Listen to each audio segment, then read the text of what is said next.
Because here's the thing, how am I going to take advice from people that never done what I'm doing? Because my thing is, when people give advice, my thing is, if you knew better, you would have done better. So stop talking about it. There's this saying that is on the wall in my office. It says, if you're still talking about it, you've never started. And it's the truth. And a lot of people have never done this one thing they're supposed to do, but yet they're giving you advice all day on it. So,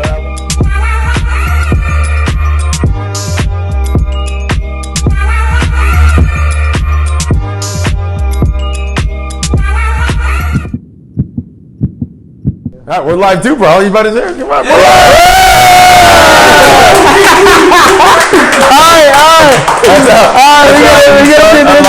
Mr. Jalal, what's up, bro? I love it, man. I'm amazing. How are you feeling? I'm doing great. Doing good? Thanks for that was your line. I got to do my line for the intro too, right? All right, go ahead. What's your line? What's up, folks? There you go. The King's here, folks. That's awesome, man. Dude, I don't think there's a video out there that he doesn't open up like that. You know, this is episode 95 of the Closer Club. Wow. And so thank you for coming on, man. I appreciate it. Pleasure is mine, man. You're in an elite crew, and you belong there, man. I'm very proud of what you've done. Thank you so much, You're a man. hustler. Thank you so much. And I'll tell you, well, let me just get started real quick. Hold on. Hello, everybody. My name's Alex Vidal. I'm president of Related ISG International Realty and host of the show you're watching today, episode number 95, soon approaching episode 100 of the Closer Club. Today, we're sitting with Jalal, the king of Miami real estate, and I used to think that was funny, but this guy is putting his money where his mouth is when it comes to that. And Jalal, I'll tell you something. I recently started gratitude exercises. Now, what I mean by that is I would write down things for which I'm grateful for every day. I've been doing that for a few months, but about 3 weeks ago, I started sending people a positive message every single day. I pick a person a day, and I want you to know that my very first one was that Saturday that I sent it to you, when I messaged you. Dude, that did be good. I looked at it, I was like, what? How did he think of me? Like, this is awesome. Came from Alex? I was like... Well, thank you. I appreciate that. I'll tell you something, man. As leaders, and you have this big crew behind off camera, as leaders, it's our job and our responsibility to really empower and bring people positivity. And it's hard, man. Everybody wants to take it away from us. That's true. And when I see somebody that's trying as hard as I am, or I'm trying as hard as they are, because I think it goes both ways, to do that, that's awesome, man. That's right, you ready? I asked you to shut your phones down for 15 minutes. I did. Which is big money for this guy. I did. So we're going to rock and roll. Jalal, that's awesome. My man, 5 years ago, and guys, listen to how I'm going to phrase this question. 5 years ago, you were living out of your Honda. 2007 Honda Fit. All right. Black. Now, he was living out of his Honda 5 years ago.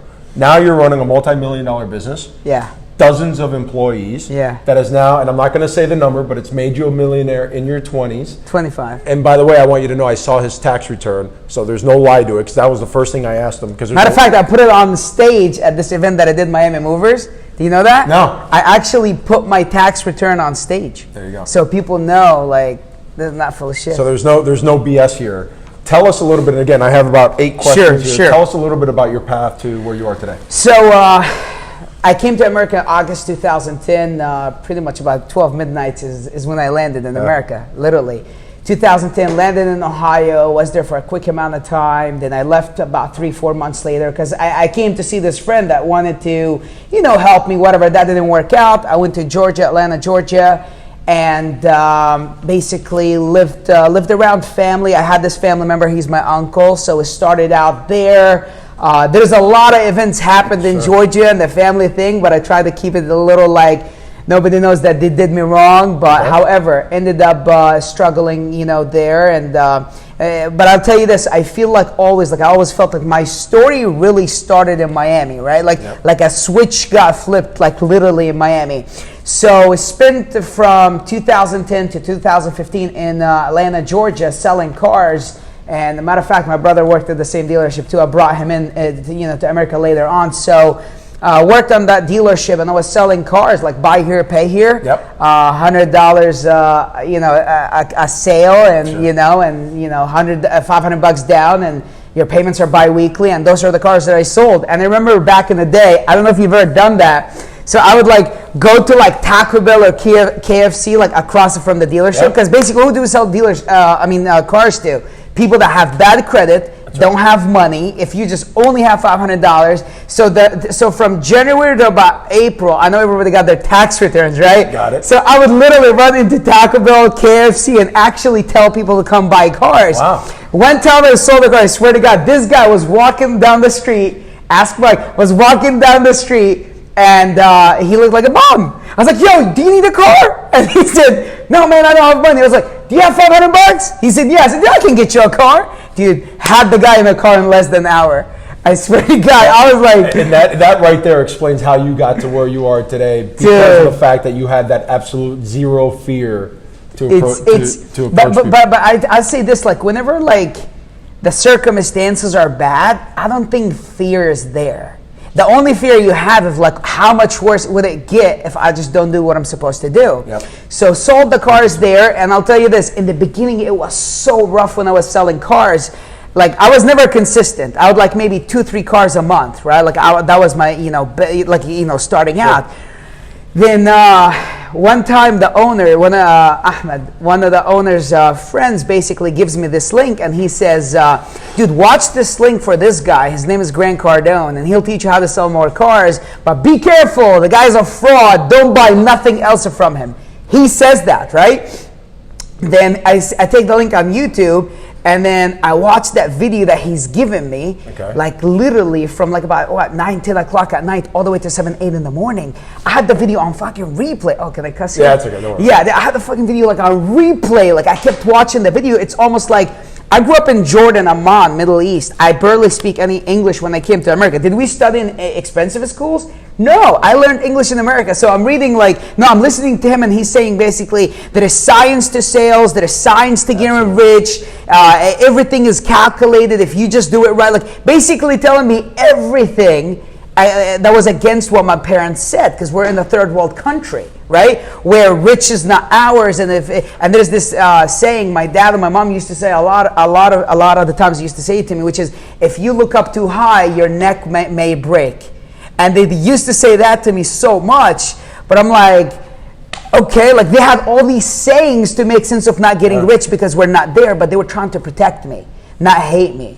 Like, I got to stop you there. You just said something so important. They gave you so many sayings, or they had so many sayings because to protect you because you weren't rich and you weren't going to get there over there. Yeah. Wow. Yeah. That really goes back to how many people give you advice based on their own failure. So they're giving you the advice because they never got there. And that's the most dangerous one, because my mom loves me.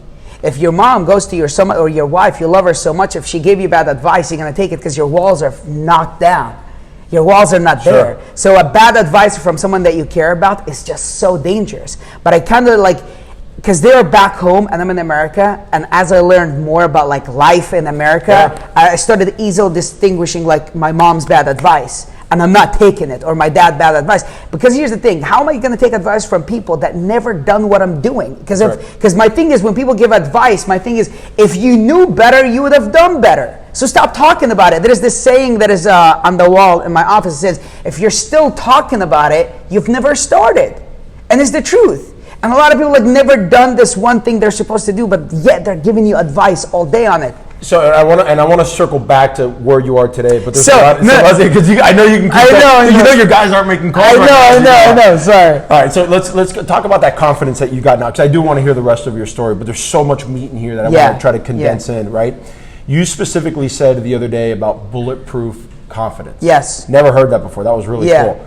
How did it play a role in your success, and do you have any daily habits that you do that continue that confidence? Yes. Continue helping that confidence. So my thing is on confidence is like the fact, when I knew it comes to you, it's built whenever, you basically prove it to yourself. Like things that you said you're going to do, you start doing, and things you said you're going to win, you start winning. You start building confidence in yourself, actually producing, delivering, and doing the things you say you're going to do. So that helped it tremendously, right? Got it. But here's the thing. Here's another thing to it, which goes completely against what I just said. When I slept in my car, 2007 Honda Fit, and it was when I used to work for the broker George Canchabello. I'm sure a lot of people are going to know for him. Lifestyle. Yeah, for Lifestyle. I actually used to work for him, and he used to let me sleep in his office. And if anybody knows George used to let me sneak into the Latitude building, the residential, not the commercial. I don't know if he wants that out there. No, because he lived there. He would sneak me in there to take showers, like in the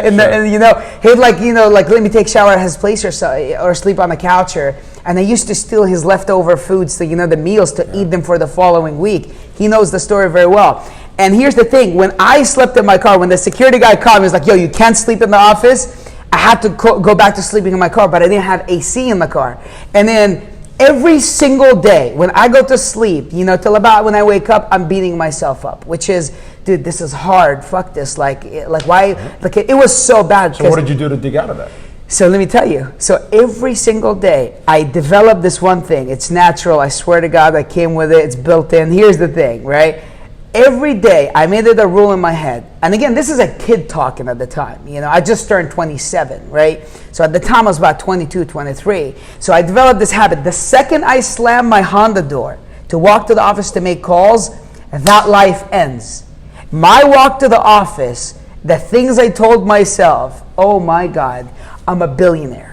Like literally, I say shit to myself, and I would say it sometimes out loud. People, pass me, they think I'm crazy. I was like, I'm amazing. I'm a billionaire. I'm gonna have a great life. This is temporary. And then you see these lines on my walls. It says, I'm amazing. I'm a beast. I'm a force of nature. Today is my day to win. They think I just came up with this lately. I've been saying those lines to myself since I had nothing. Do you still say them to yourself? Yes, every single day we say them together in my office too. You say every single day. Now, I started recently with those gratitude exercises. Yeah. I have a journal where I write down my gratitude exercises. I write minimum 5 things that I'm grateful for on the good days. Mm-hmm. On my bad days, I write minimum 25 to remind me that even on bad days, there's a lot to be grateful for. Yeah, that helps. But in the beginning of the book, 3 times a day, and I know you've done this. I remember you posting about doing this. I write my goals every single day. Goals and my manifestations. Yeah. I have 25 manifestations, which are that. I have silly ones, but I have important ones in my life. Can I say something on confidence? I just thought of that. So I truly think confidence is perception, right? Because I may seem confident on camera, but you don't know if I really am. Like, I think it's just, you think I'm confident. You perceive me as confident. Am I confident? I don't know. You'll never know. That's right. I just seem like it. I just talk like it, right? But at the same time, if basically I just acted as I'm confident, right? If it's an act, if I acted as I'm confident, soon enough you believe it, and as you do, I'm feeding off that energy. And then I start picking up a lot more momentum with my confidence, right? Because I'll tell you something, when I passed my real estate test, the first time when I walked out of the car, by the way, I failed 7 times. I passed on the 8th. Yep. And then I walked out, and I literally had this paper says, that I passed. I grabbed it, I looked at it, I put it aside on my Honda, I sat down, and I literally changed my name to the King of Miami Real Estate. Do you know the amount of confidence? In your Honda? Literally. Do you know the amount of confidence I had of naming myself the King of Miami Real Estate? I don't even have a brokerage to have my license on there. By the way, I'm no longer licensed anymore, but I never been into a real estate office, right? But I changed the name and then justified it with, well, Muhammad Ali said I'm the greatest before he threw his first punch. And then when I walked into lifestyle and people would say, well, what's your name? Dude, I don't know how they did not kick me out. They're like, dude, I walked in, this 22 years old kid walking in. What's your name? Dude, the King of Miami Real Estate. Look me up on Instagram. Everybody used to go to George like, dude, just fire this guy, get rid of this guy. Yeah. But he always told him that this kid is going to do something, right? The key there is you believed in it. Even if you hadn't achieved it yet, you believed in it. But I got rattled later because they kept making fun of me. I'm sure you've heard it before. They called me a clown. And one time I had a really bad day. I made so many calls that day, and it's been like months of me making calls. And then like my mom needed money, I needed money, I don't have food, and I almost cried for myself because I was watching George Conchibal across the room, hoping for him to leave to his house, and forget to eat the last meal plan he had, because I was counting on eating it if he leaves and leaves it behind him, because he used to go American Social a lot. And I was just praying, and he actually eats that fucking meal. I was like, ah! Dude. So talk to me, because you made your living closing deals, right? Talk to me walk me through the steps to getting a deal inked. And I want you to you don't have to necessarily break them down, but each one, but if you were to break it down into a process and start with how you start your day all the way to getting a deal inked, because I think that's important. So how I used to get a deal when I was alone is different? Now, even now. Okay, so that was different than now, but here's how, literally the same principle is show up, get on the phone, cold call, right? And obviously when a cold call, a list of leads that you understand that this is your audience, like call the right audience, right? Got it. And then once you get somebody on the phone, you need to understand, first of all, before you even talk about deal numbers or anything, first of all, are you talking to a seller? Is that a decision maker? Is that an influencer? Who are you talking to, right? Got it. If a husband on the phone, is the wife on board, right? Make sure you're talking to the right decision maker. Then you just basically got to get the numbers right. And then once you get them to know this is the people you want to work with, the numbers are right. Now we just need to get it done. That's when you go all in. That's when you persist to get the deal done. Key is a lot of people fail cold calling because they don't necessarily qualify who's on the other line. And I think that's genius. Qualify the other person and make sure you're speaking to a decision maker. Now, this is another question I want to ask you. How many days a week are you and your team role playing?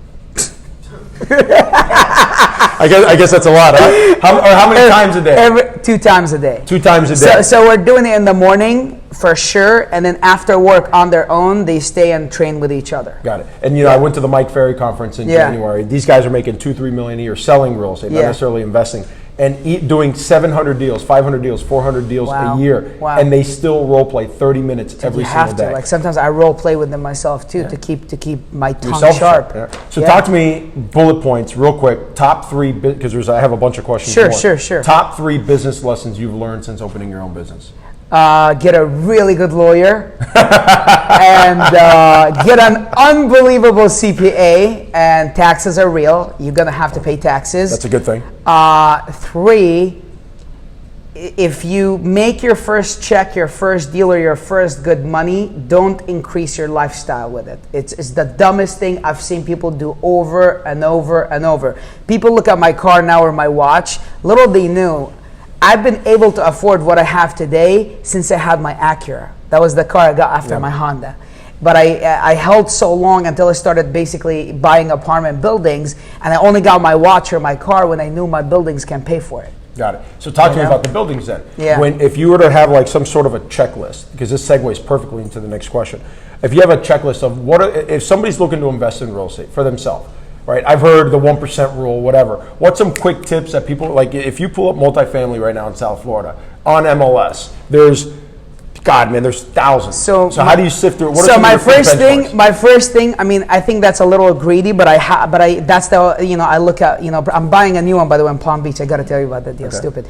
So I look at it like for every $100,000 I'm spending on the building brings $1,000 a month. So that's the 1% rule. Or the potential for bringing a minimum of $1,000 a month. By the way, banks look at it more or less the same way. The way I look at deals, the way banks look at it, because by the end of the day, I'm going to grab the deal and go to Ocean Bank. Yo, give me money. If it doesn't matter how I look at it. If they don't look at it the same way I do, then they'll never... Make that business lesson number 4. Make sure you have a bank on board with you. Yes.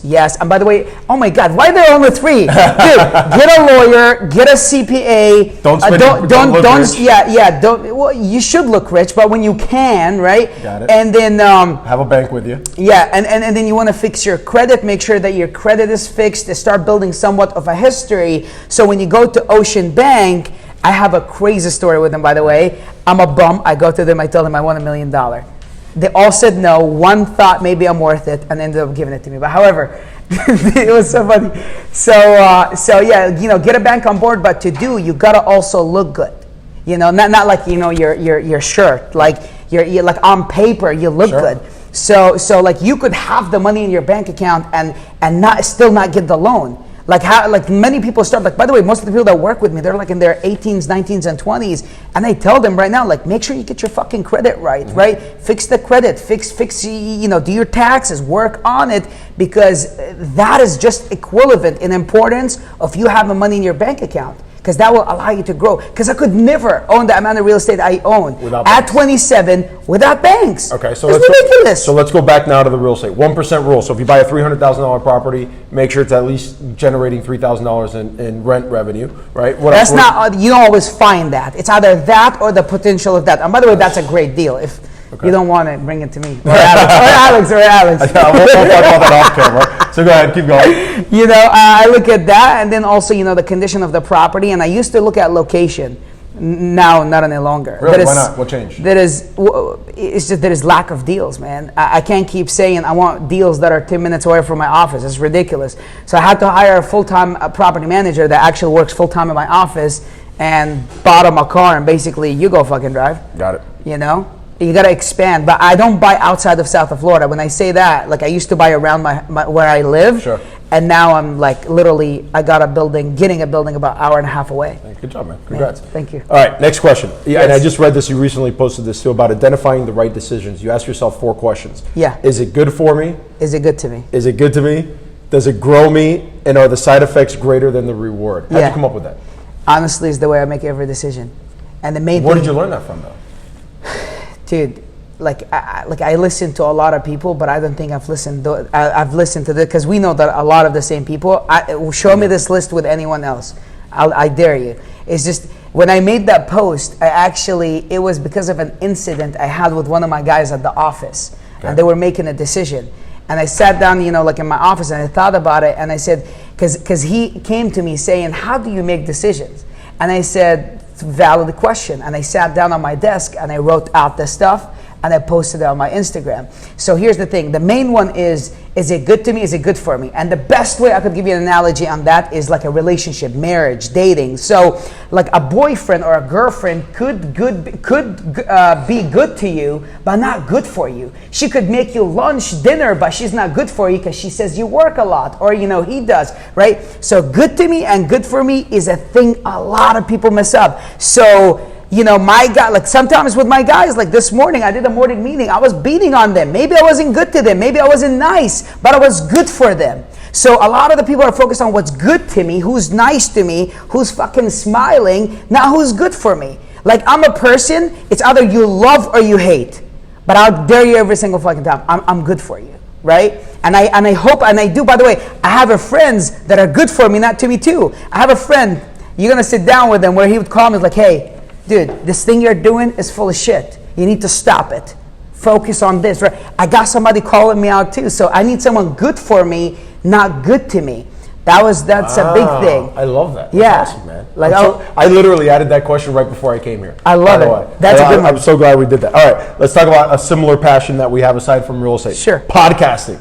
We are both huge fans of podcasting. Yeah. You recently started your own as well. What was your motivation to get into that, by the way? A different way of showing people, who I am. A different way of letting people, like I have more than the 60 seconds video I'm doing on Instagram. And it got me like unbelievable, return. We got a good amount of downloads. Man, you're tracking days, hours, minutes watched. Yeah, wow, man. Yeah, we got this timer up there. We got another timer there. That's a CrossFit timer up there. Dude, you can ask my guys, isn't it good when you know how many days left in the quarter? Absolutely. Like now they know they got 20 business days left till the end of the quarter one, and the winner gets basically cash prize and also gets a custom fitted suit. Somebody gonna come measure them. Nice. So they need to know who's the winner, and when they need to know. Because if you don't have a deadline, then you're just running. I will tell you this jacket, by the way, just to plug them real quick, is from a company called X Suit. It's just a jacket. I'm not wearing the pants today. I could do a full out CrossFit workout in this suit. It is the most comfortable suit I've ever worn in my life. It's like Lululemon. Is it expensive? Because we're not rich here, $500? The jacket? The jacket and the whole suit. All you have to do is hem the pants when you get them. Dude, I can feed the zip code. I can literally do a CrossFit workout. Now, so you guys should negotiate 2 suits, not one. All right, last question. I had never interviewed. By the way, my podcast really Dude, so why'd you start it? I started it because I needed more of an outlet to talk to my guys, because some things I can't even say to them, right? Because it might be too rough or too harsh, right? And I figured I'm going to make a podcast, and then now they fucking going to have to listen to it. So we're going to circle back where they can listen to it. Yeah. Last question, and then we'll find where people can find you, which you're pretty much everywhere anyways. But a book, podcast, or TED Talk recommendation for the audience. Book. Dude, listen, the book that changed my life that I have to recommend it, which is the 10X. Okay. I'm going to be very honest with it, because I read that book physically 18 times. I listened to it probably more than 50 times by now, at least. Because again, I don't know who's going to relate to me. Like, I'm an immigrant. I came in 2010. Sure. My family told me I'm going to fucking die broke. And then I read this book, says, dude, you can have it all. You can have the wife, the cars, the money, the kids, and you can have the family, you can have the jet, you can have it all. I'm like, holy shit, I was never told this stuff. So it's nothing exactly in the book, it's just, I was told I can have it all.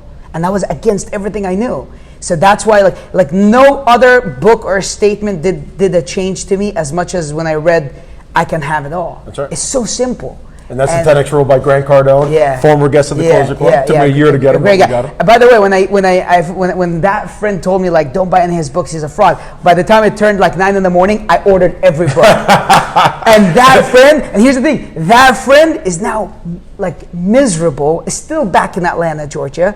And, you know, compared to him, I'm doing well. There you go. Jalal, where do they find you? Podcast, I like it. Literally, if you can just put The King of Miami Real Estate on Google, anywhere, Instagram, Facebook, YouTube, you'll find me. And my podcast is called Jalogics, Jallogics. Basically, Jalogics. Jalal's Logic. My 2 cents, basically. Jalal, yeah. This was I awesome. love it, I'm so glad you did this, man. I love it, man. All right, I'm going to go behind the camera. That's Any awesome. parting words before your audience here claps for you? Dude, just be great. Do the most that you can. Never give up. Show up every single day and make some money. It matters. There you go. Come on, man.